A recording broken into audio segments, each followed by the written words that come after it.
времени суток приехала к нам BMW 116 с проблемой заднего редуктора. Вот мы его сняли. Наверное, не видно.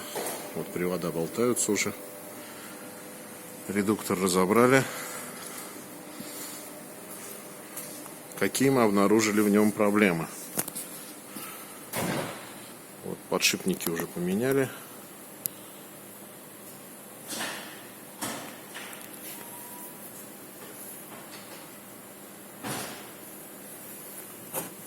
Вот этот вот явно подшипник видно, что изношен. Остальные не так явно. Это его внутренности. Вот его корпус. Уже установили новые.